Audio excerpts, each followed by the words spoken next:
Que bênção, né, irmãos? Bendito seja o nome do Senhor. Minha esposa falou assim para mim: eu acho que é melhor eu pregar antes de você, que eu estou meio gripada, meio cansada.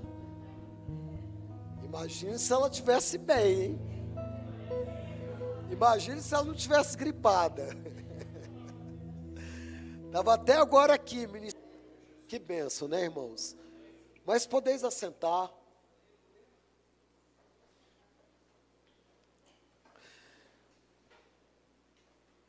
Irmãos, lendo a palavra de Deus de uma forma minuciosa, eu descobri que tem 3 coisas na Bíblia que mostram que Deus não vê. Tem 3 coisas na Bíblia que são categóricas em dizer que Deus não vê. A primeira coisa que Deus não vê: ninguém maior do que Ele. Deuteronômio capítulo 32, versículo 39. Vede agora que eu sou, eu somente, e não há outro Deus além de mim. Eu mato, eu restituo a vida, eu firo e eu saro, e não há quem possa livrar alguém das minhas mãos. Sabe qual é a segunda coisa que Deus não vê na Bíblia? Nada que Ele não possa fazer pela tua vida. Isaías capítulo 43, versículo 13. Antes que houvesse dia, eu sou. E não há quem possa livrar alguém das minhas mãos. Agindo eu, quem impedirá? E a terceira coisa que Deus não vê na Bíblia: ninguém que te ame mais do que Ele. João capítulo 3, versículo 16. Deus amou o mundo de tal maneira que enviou o seu Filho unigênito para que todo aquele que nele creia não pereça, mas tenha vida eterna. Então Deus não vê ninguém maior do que Ele. Deus não vê nada que Ele não possa fazer na tua vida. E Deus não vê ninguém que te ame mais do que Ele. E enquanto os irmãos louvavam aqui Yeshua, eu estava me lembrando do poder que há no nome de Jesus. Como esse nome é poderoso, irmãos. Filipenses capítulo 2, versículo 10. Para que ao nome de Jesus todo joelho se dobre, dos que estão nos céus, na terra e debaixo da terra, e toda língua confesse que Jesus Cristo é o Senhor, para a glória de Deus Pai. E é muito engraçado quando nós sempre pensamos no poder do nome de Jesus, quando nós falamos, quando nós impetramos, quando nós levantamos a mão e experimentamos o poder e a unção que é no nome de Jesus. Mas eu posso dizer para vocês que eu já experimentei o poder do nome de Jesus, estando do lado de lá. Quando eu ainda era movido pelas trevas. Eu me lembro perfeitamente que um dia, quando eu vivia muito distante de Deus e movido pelo reino das trevas, eu era uma pessoa extremamente violenta. E eu me lembro que numa dessas minhas loucuras, eu parti para cima de alguém e a pessoa falou comigo: parado aí, meu irmão, em nome de Jesus. Eu fiquei estático. Eu não consegui mover um passo. Eu fiquei com medo.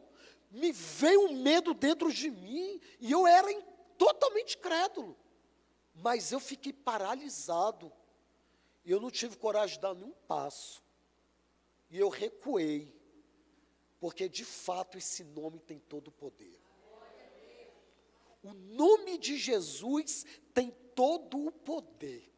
Nos céus, na terra e debaixo da terra. A Bíblia mostra que nas 3 dimensões o nome de Cristo tem autoridade.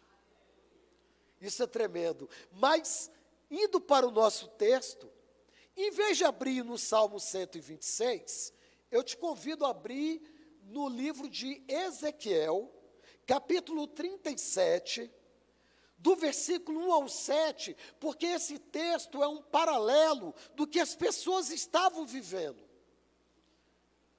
Como bem já colocou a minha esposa, nós sabemos que o Salmo 126 retrata de quando o povo estava no cativeiro. de quando o povo estava no cativeiro babilônico. E esse texto de Ezequiel, ele retrata exatamente o momento que o povo estava no cativeiro egípcio, ou no cativeiro babilônico, me perdoe. Diz assim a palavra do Senhor, Salmo 37, versículo 1. Veio sobre mim a mão do Senhor, e ele me levou pelo Espírito do Senhor e me deixou no meio de um vale que estava cheio de ossos. E me fez andar ao redor deles, e eram muito numerosos na superfície do vale, e estavam sequíssimos. Então me perguntou, filho do homem, acaso poderão reviver estes ossos? Respondi, Senhor Deus, tu o sabes. Disse-me ele, profetiza a estes ossos, e diz-lhes, ossos secos, ouvi a palavra do Senhor. Assim diz o Senhor Deus a estes ossos, eis que farei entrar o Espírito em vós e vivereis. Porei tendões sobre vós, farei crescer carne sobre vós estenderei pele e porei em vós o Espírito e vivereis. E sabereis que eu sou o Senhor. Amém?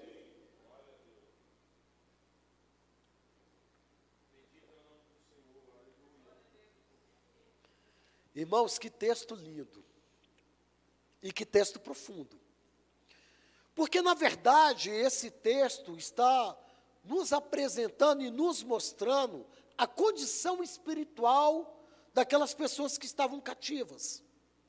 As pessoas haviam perdido a alegria, as pessoas já estavam há 70 anos já no cativeiro, então não havia mais esperança. Havia-se ido para muitos até a fé, porque o cativeiro traz exatamente isso: angústia, opressão, tristeza, rouba a nossa alegria, rouba os nossos sonhos e a nossa esperança, e o povo já não tinha mais nenhuma esperança.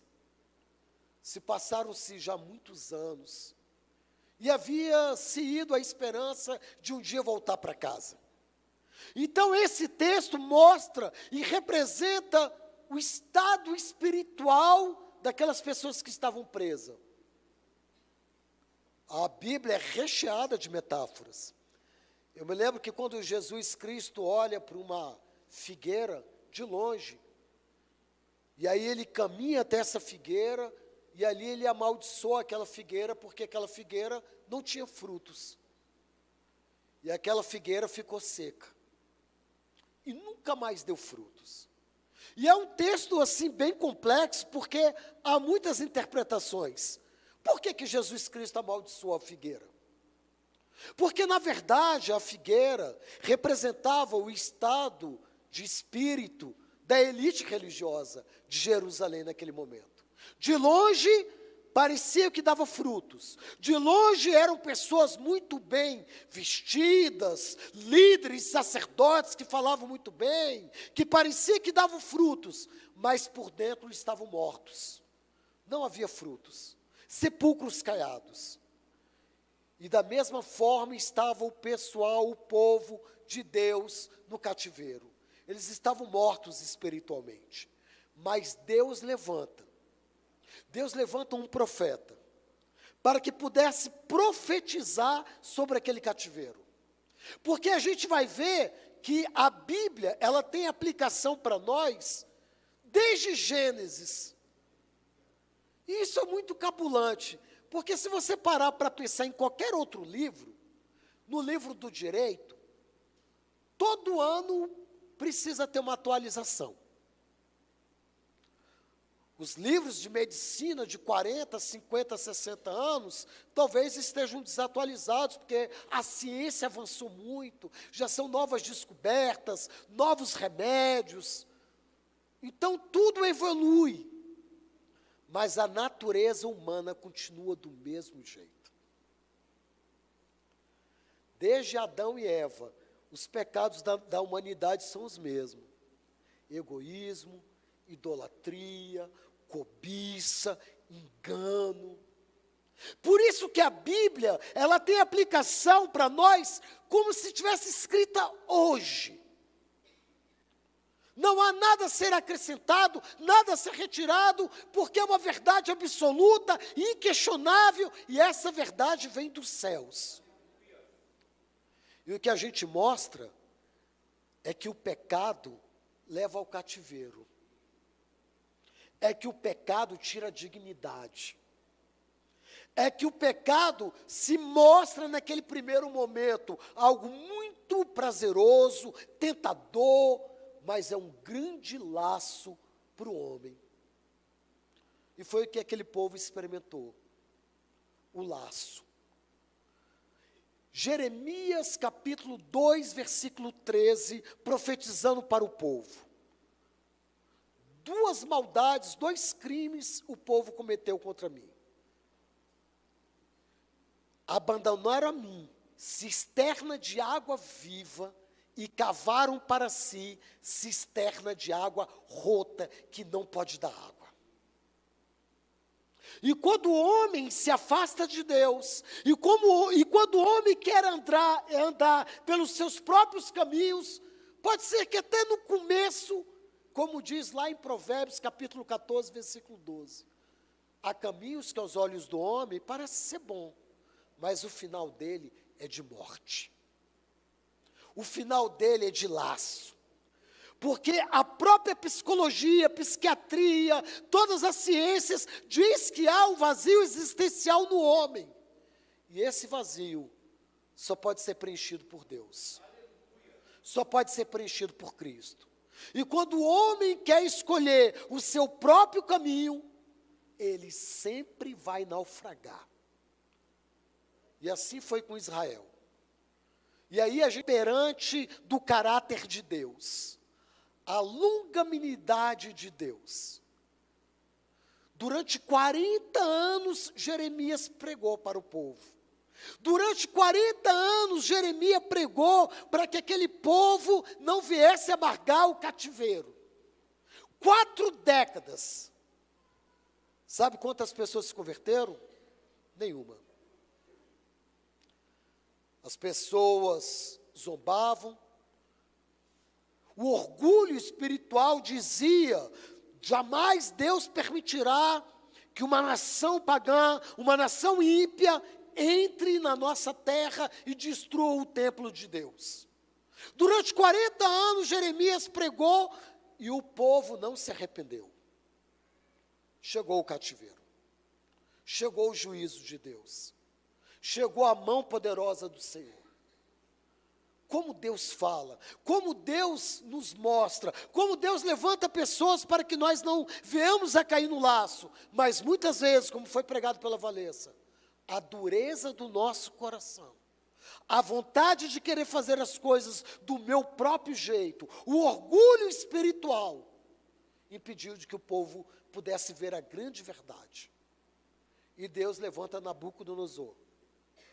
É engraçado, como foi pregado aqui, como Deus levanta homens ímpios, de nações que realmente não serviam ao Senhor. Porque aí, como bem colocou a Valessa, nós podemos ver de uma maneira clara a soberania do Senhor. A soberania de Deus. Deus que te escolheu. Você está aqui porque o Senhor te escolheu. A Bíblia diz que Deus escolheu Israel. Deus escolheu Israel para o seu povo. Não foi Israel que era uma nação muito boazinha. Oh, Israel era um povo muito fácil de lidar. Não, Deus escolheu Israel. Deus escolheu Jacó. A palavra de Deus diz lá em Lucas que Jesus Cristo passou a noite orando e pela manhã escolheu os 12. Não foi algo aleatório. Não foi algo do acaso. Não foi algo por acaso. O Senhor te escolheu a dedo. Salmo 100. Celebrai com júbilo ao Senhor. Celebrai com o Senhor todas as nações da terra. Sabei que o Senhor é Deus, e foi Ele, e não você, Ele que te fez teu povo e escolheu para o seu aprisco, o Senhor te escolheu. E é interessante quando a gente pensa isso, porque Deus não erra. Deus não erra. Se Ele te escolheu, é porque Ele sabe que você vai dar frutos. Ainda quando tu cai, ainda quando você derrapa, ainda quando você abandona os caminhos do Senhor, o Senhor vai ao teu encontro. O Senhor não desiste de você. Quando os apóstolos negaram a Cristo, porque todos negaram. Quando chegou a guarda romana, e todos fugiram, e todos correram, e Jesus Cristo ficou completamente só. Completamente. Não houve nenhum apóstolo que ficasse com ele. Pedro até disse para Cristo: esses aí pode até te abandonar, mas eu não. Senhor, esses aí são crente meia boca. Mas eu sou completamente convertido e eu vou morrer contigo. Nós sabemos da história. Eu fico pensando que quando Cristo ressuscitou, como que Pedro ficou? Ele havia negado, ele havia dado a sua palavra, ele havia dito que estaria com o Senhor, que ele daria a vida por Cristo, que ele faria todas as coisas.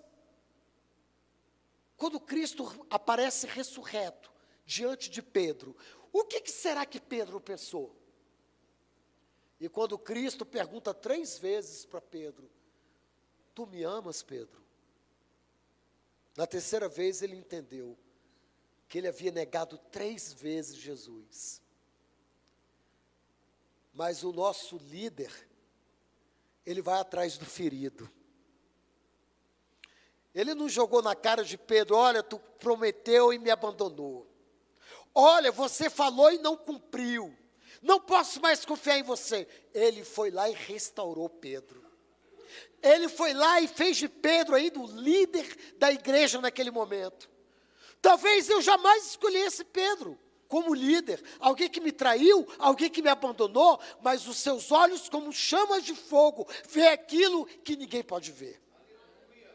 Trata aquilo que ninguém pode tratar. Hebreus capítulo 4, versículo 12, a palavra de Deus é viva e eficaz, e é mais penetrante do que uma espada de 2 gumes, e vai até o ponto de dividir o espírito da alma, juntas e medulas, e é apta para discernir as intenções e os pensamentos do coração. Quando Davi caiu em adultério, Deus foi lá e tratou Davi. E aí parece algo completamente contraditório, né? Davi é chamado no Novo Testamento de um homem segundo o coração de Deus. Quando que humanamente eu podia dizer que alguém que caiu em adultério e matou é um homem segundo o coração de Deus? Porque a gente humanamente, como igreja, às vezes quer execrar a pessoa, quer julgar a pessoa e quer terminar de matar a pessoa espiritualmente.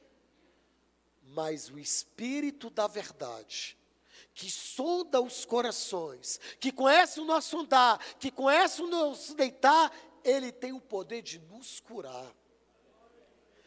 E de fazer aquilo que ninguém consegue ver em nós. Só o Senhor. Só o Senhor. Então a gente vai ver que a história, na verdade, da Bíblia, ela serve para mim e para você, porque o tempo inteiro está falando de mim e de você. A história se repete.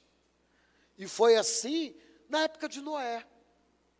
Noé pregou durante 120 anos, até que pudesse vir o juízo de Deus. E da mesma forma, durante 120 anos, as pessoas não quiseram se arrepender. As pessoas zombaram, as pessoas escarneceram, dizer que Noé estava doido, dizer que talvez fosse até dizer que Noé estava gagá. E quando veio o juízo de Deus, para a nação, para o reino do sul, e como hoje, que nós, a igreja, prega o arrependimento, da mesma forma, O modus operandi não mudou em absolutamente nada. Apareceu João Batista pregando o quê? O batismo do arrependimento. Da mesma maneira que houve no Antigo Testamento, nós agora conseguimos ver o mesmo modus operandi. E aí Jesus Cristo aparece no cenário para impetrar o reino de Deus. E aí ele diz em João capítulo 10, versículo 10, o ladrão veio para matar, roubar e destruir. Mas eu vim para que tenham vida e vida em abundância. Jesus Cristo veio para o quê? Para nos tirar do cativeiro. Novamente o cativeiro. Novamente a opressão que o cativeiro imputa na vida das pessoas. Irmãos, nós crescemos uma família que era tão amada. Pai, mãe e filha, desde a Batista Central. Eles foram durante muito tempo do nosso PG, desde a época que nós estávamos com o pastor Sérgio, tínhamos o PG ali no Lago Norte, a família, a coisa mais linda. O pai louvava, a mãe louvava, a filha louvava, uma família de Deus. Só que o pai tinha um problema sério com drogas. Irmãos, perdeu o emprego, foi demitido porque era viciado em cocaína, se separou da esposa, a filha casou com um rapaz, sabe, para sair logo de casa, foi morar em outro estado, não estava bem, e a família acabou. O pecado traz isso, traz destruição. O pecado dizima a vida das pessoas. O pecado tira a dignidade da vida das pessoas. Quando Neemias volta a Jerusalém, ele encontra uma cidade arrasada. Os muros de Jerusalém estavam destruídos. As portas de Jerusalém estavam queimadas. O quadro que Neemias encontra era um quadro devastador. Fruto do pecado. Fruto do engano. E assim eu tenho acompanhado. Eu tenho um amigo meu que está conosco, e ele luta contra essa questão das drogas há 30 anos. Há 30 anos ele luta contra o vício. E a vida dele, da mesma forma. Os pais morreram, recebeu uma herança, como se fosse hoje em dia de uns 700 mil reais, torrou tudo em drogas e bebidas.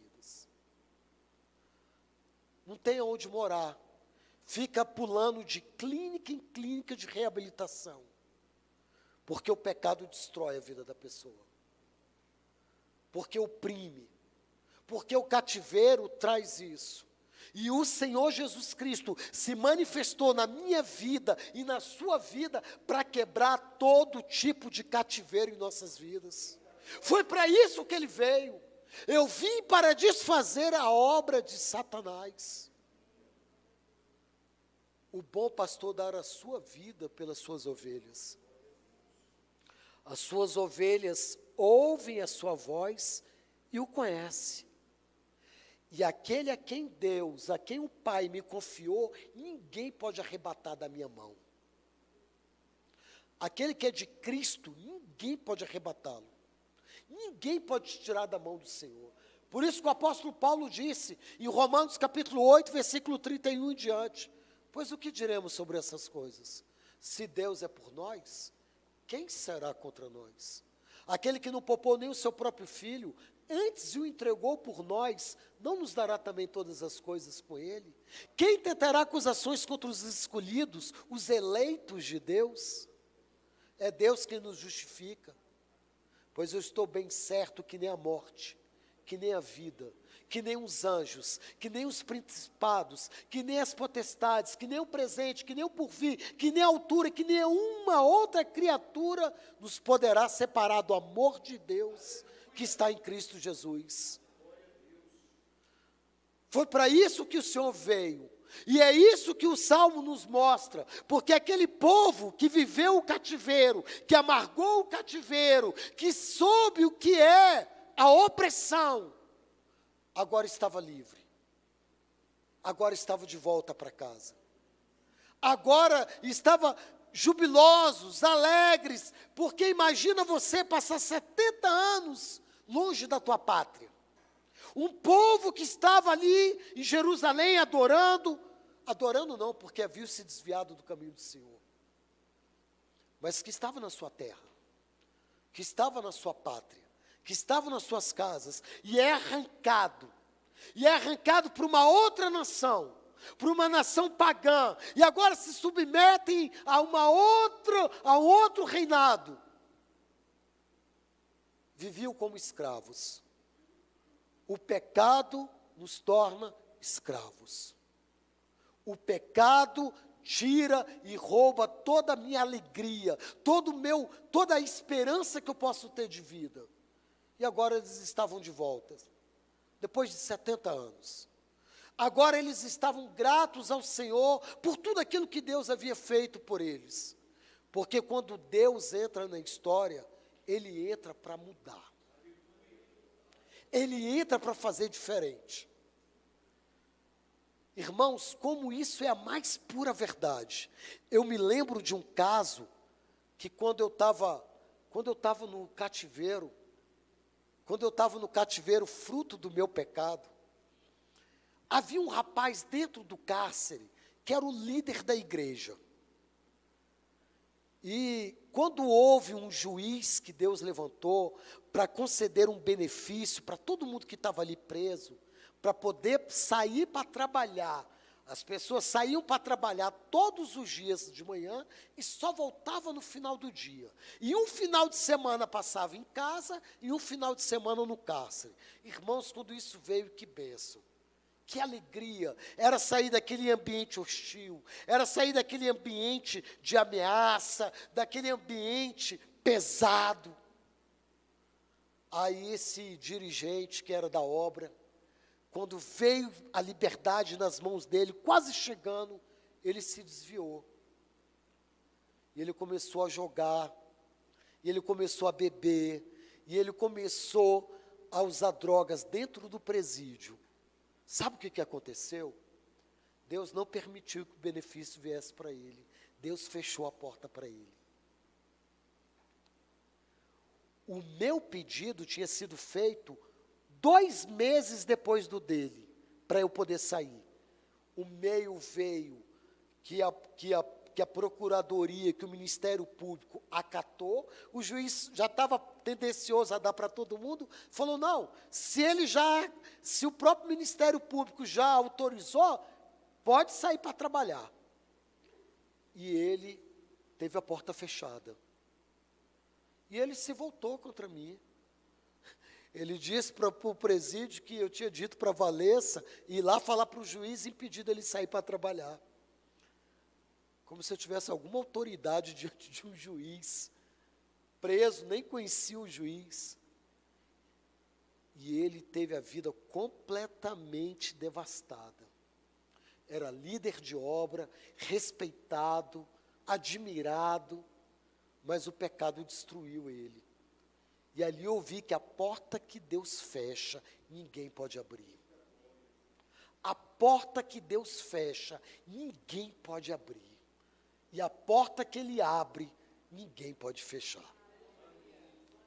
Quando o Senhor te concede algo, quando Deus determinou que aquele povo estivesse na hora de voltar do seu cativeiro, não teve ninguém que pôde impedir. Deus levantou, como bem colocou a Valessa, o rei ímpio. E Deus ainda o chamou de meu servo. Ciro, que era de uma nação que nem conhecia Deus, que nem buscava Deus, Deus havia determinado 150 anos que Ciro seria o instrumento de Deus a ser o instrumento para o povo dele. Ciro tinha alguma opção de não ser, gente? Quando Deus diz, lá em Isaías, que João Batista seria aquele que iria preparar o caminho de Cristo, João Batista tinha alguma opção de não ser essa pessoa? Quando Deus te escolhe, meu irmão, você vai fazer a vontade de Deus, nem que Deus te puxe pelo anzol. Nem que Deus te coloque na boca da baleia. Eu digo baleia, mas a gente não sabe, né, que peixe era. Quando Jonas falou, vou fugir da presença de Deus, não vou falar, não vou fazer o que Ele está mandando. Aí Deus falou, não, tudo bem, vou escolher outro. Ele podia até ter feito isso, porque Ele é Deus. Mas Ele ensinou para Jonas, para mim e para você, que quando Ele quer, você não tem livre-arbítrio. O seu livre-arbítrio é parcial. Porque Ele é tão soberano, porque quando Ele quer, quando Ele deseja, Jonas teve livre-arbítrio? Teve? Não teve. Quando Moisés é chamado por Deus e diz, Deus, eu não sei nem falar, minha língua é presa. Aí Deus falou, tudo bem, então tá, vou chamar outro. Vai você mesmo, Moisés. E eu levanto Arão, mas vai você. Jeremias, quando é chamado por Deus e diz, Deus, eu não passo de uma criança. Vai você que vai, mesmo não passando de uma criança, e vai falar às nações. Deus não está preocupado com o teu intelectual, com que de família você é, com a sua renda per capita, se você é de uma família de pastores ou não é. Nada disso para Deus interessa. Deus te chamou e te escolheu para que você viesse quebrar algemas, para que você viesse através do Senhor ser propagador dessa semente que nós levamos chorando. Porque a Bíblia diz, lá no Salmo 126, versículo 3, primeiro ele diz, grandes coisas o Senhor fez por nós, por isso que nós estamos alegres. Grandes coisas o Senhor tem feito pela minha vida e pela sua vida. E desde o início, quando Deus escolhe Israel, tinha um propósito, para que as nações pudessem conhecer Deus através de Israel. Para que as pessoas pudessem ver, através de Israel, o quão Deus era poderoso. Mas muitas vezes, Israel, como eu e você, como a gente não, mas muitas vezes Israel preferia adorar outros deuses. Deuses que eram cisternas rotas, que não produziam águas, que não produziam absolutamente nada. Como na época de Elias. O povo dizia que a fertilidade de Israel vinha de Baal. E aí o povo amarga o quê? Um cativeiro. E aí o povo amarga uma opressão. Durante 3 anos e meio, a Bíblia diz que nem o orvalho caiu dos céus. Porque Deus falou, é Baal, que é o teu Deus da fertilidade, então eu vou te mostrar. Quem de fato te dá a fertilidade? E aí Israel amargou um cativeiro da escassez. O cativeiro traz escassez. O cativeiro dizima tudo aquilo que você tem. O pecado, ele começa como um câncer. Ele começa arrancando algo de você, te seduzindo alguma coisa, você fica lubridiado, enganado, acha aquilo muito bacana, e depois é só tristeza. E depois é só angústia. É como uma droga, é como um álcool. No início, o alcoólatra fica muito empolgado com a bebida. É só alegria, ele ri muito, ele brinca, o álcool traz aquela euforia, aquela risada, aquela falsa alegria. Com o passar do tempo, o álcool tira a dignidade da pessoa. Aí ela não tem mais euforia, ela não tem mais alegria, mas ela não consegue mais se libertar daquilo, porque ela já está presa, acorrentada. Fortalezas se levantam contra a vida da pessoa e prendem a alma da pessoa. E aí só quem pode quebrar essas fortalezas é Cristo. É o Senhor. É o Senhor que tem poder de quebrar todo e qualquer tipo de cativeiro. Então, como bem colocou a minha esposa, e eu já estou terminando, qual é o cativeiro que possa nessa noite estar te incomodando? O que tem te oprimido? É um filho que não se converteu ainda? É a sua vida financeira que não tem rompido ainda? São pensamentos de morte? São tristezas? O inimigo tenta imputar cativeiro em nossas vidas, até no povo de Deus. Porque todos esses cativeiros que nós tratamos e falamos aqui, foi em Israel, foi no povo de Deus. E hoje não é diferente. Existem muitas pessoas dentro da igreja em cativeiros, de angústia, de depressão, da vida financeira não romper, do casamento estar preso, de você não ter alegria, não ter paz dentro da tua casa. O inimigo tenta imputar esses cativeiros em nossa vida. Eu tenho uma filha que ainda não se converteu. Eu tenho uma filha que nós oramos por ela. Eu tenho uma filha que foi completamente seduzida pelo engano. Ela está cativa. E nós acabamos ficando, por tabela, cativos também, porque isso também nos entristece. Isso também, de uma certa forma, rouba a nossa paz, a nossa alegria. Então, irmãos, existem inúmeros tipos de cativeiros. Mas uma coisa é certa. O Senhor tem poder de quebrar os grilhões. O Senhor tem poder de despedaçar as cadeias de bronze em nossa vida. E se você está aqui nessa noite, o Senhor quer operar isso na sua vida. Você não veio aqui à toa. Sabe por que eu disse que eu tenho uma filha e eu disse que nós vivemos esse cativeiro? Porque não é nenhuma vergonha ou nenhum demérito você dizer, eu estou passando pelo cativeiro. Eu estou passando. Porque às vezes a gente tem aquela falsa impressão, sensação, que se o irmão levantar a mão, ou vier aqui para receber uma oração, o irmão está em pecado. O cativeiro pode ser até fruto de um pecado, como pode ser que não seja.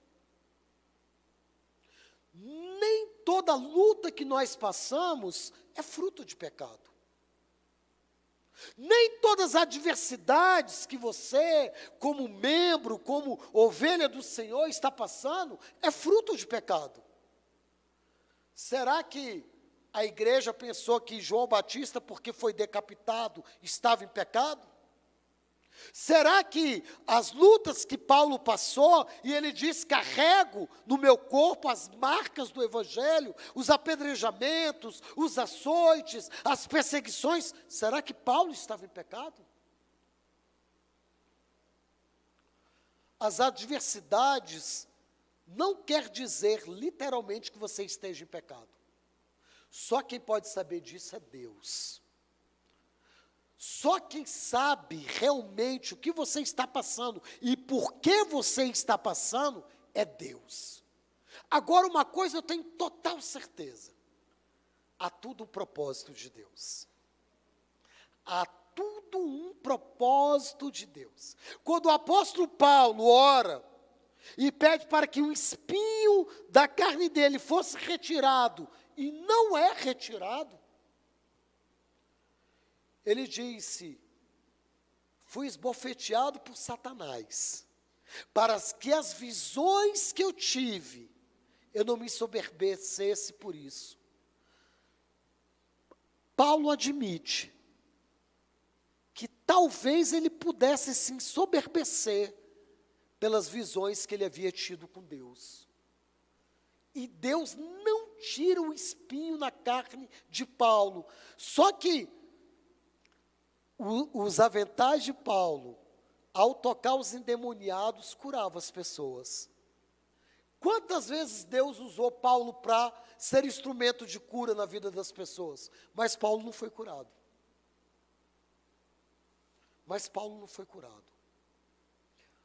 Aquele cativeiro físico, ele teve que conviver com ele. E Jesus Cristo diz: a minha graça te basta. A minha graça te basta. Quando eu orar e o milagre não acontecer, eu fico com esse versículo: a minha graça te basta. Eu não vou retroceder, a minha fé não vai esfriar, eu não vou crer menos em Deus, se não acontecer do jeito que eu quero. Porque aquele cativeiro vai virar graça. No sentido, não de eu ser oprimido, mas no sentido de eu entender que por algum motivo, Deus não quis fazer. Deus não quis operar. Mas Deus vai saber com que eu saiba conviver com aquela situação. Até um dia ela passar. Até um dia ela estancar. Até um dia ela dissipar da minha vida. Nem que seja na eternidade. Na eternidade ela não vai me acompanhar, com toda certeza. Um dia terá um fim. Um dia terá um fim. Não é verdade? Seja aqui ou seja na vida por vir. O Senhor tem um tempo determinado para cada um de nós. Bendito seja o nome do Senhor. Amados, eu te convido a ficar de pé. E a vir aqui na frente, se o pastor Sérgio permitir, você que está vivendo algum tipo de cativeiro, para que a gente ore, seja um cativeiro de falta de perdão. Eu não consigo perdoar uma pessoa, mas eu entendo que eu preciso perdoar. Eu estou vivendo um cativeiro financeiro. A minha vida não rompe financeiramente. Eu faço de tudo. Eu ouço muitas vezes as pessoas dizerem: eu sou dizimista fiel, mas a minha vida não rompe. Se você está vivendo um cativeiro como eu, que tem um filho que ainda não se converteu, e isso te traz angústia, isso te traz tristeza. Se você está vivendo um cativeiro que o seu casamento ainda não rompeu, seja o que quer que seja, o Senhor te convida a vir aqui à frente. E nós vamos orar. E crer que esses grilhões serão despedaçados. Irmãos, eu só vou pedir uma coisa. Quem tiver esse cativeiro hoje, liberto, dê o testemunho aqui, fale com o pastor Sérgio depois. E fala: pastor, aconteceu. Eu vim à frente, Deus quebrou o cativeiro. E Deus me libertou. E Deus operou. E a luz do Senhor entrou na minha vida, naquela área específica. Porque, irmãos, enquanto nós estamos aqui, nem tudo é luz.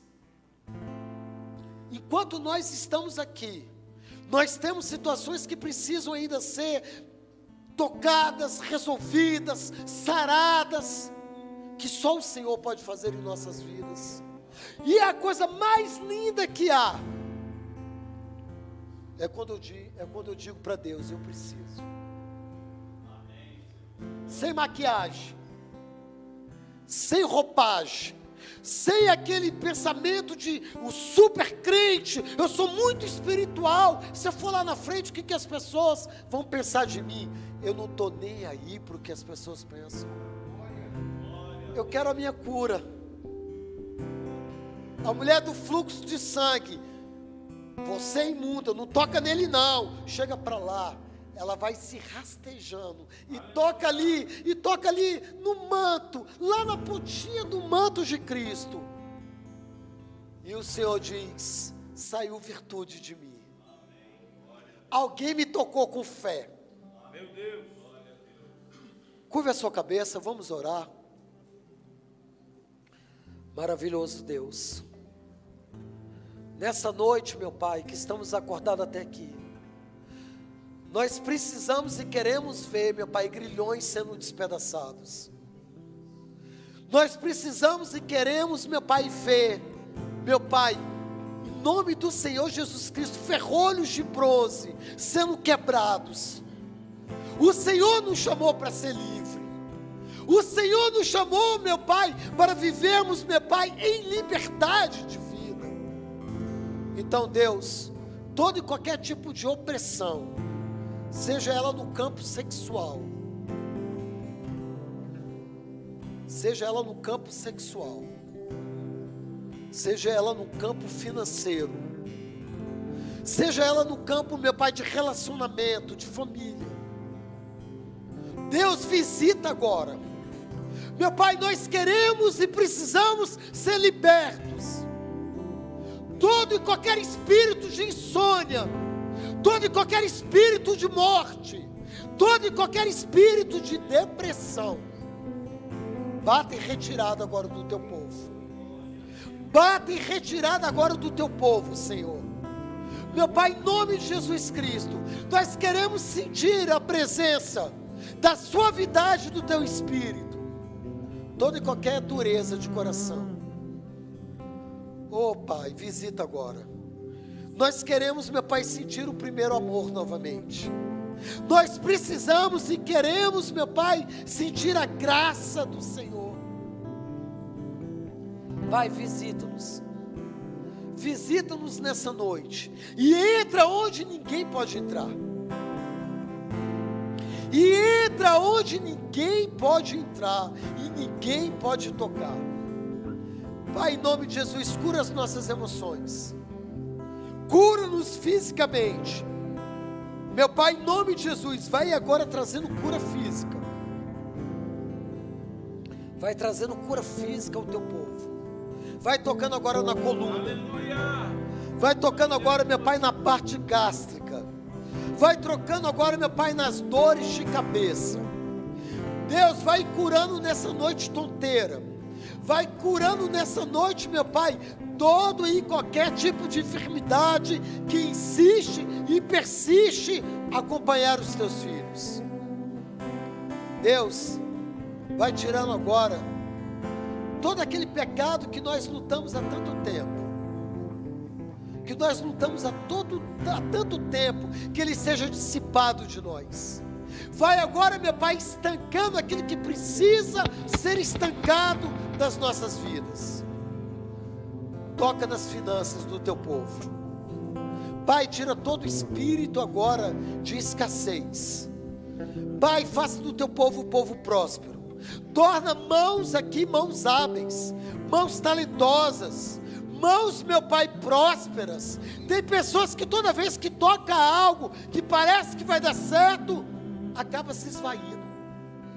Espírito abortífero. Tem pessoas que toda vez que agora pensa que vai dar certo, aí o sonho é naufragado. Deus, tira agora todo espírito abortivo. Nos torna pessoas, meu Pai, produtivas. Nos torna pessoas prósperas no Senhor, em todos os sentidos. Quebra agora todo o cativeiro. Quebra agora todo o cativeiro. Pai, em nome de Jesus Cristo, nós não queremos ficar na Babilônia. Babilônia não é o nosso local. O nosso local é na terra prometida. O nosso local é na terra que mana leite e mel. E é essa promessa que o Senhor tem para nós. Nos ajuda nessa noite. Em nome do Senhor Jesus Cristo. Amém, amém e amém. Glória a Deus. Eu agradeço a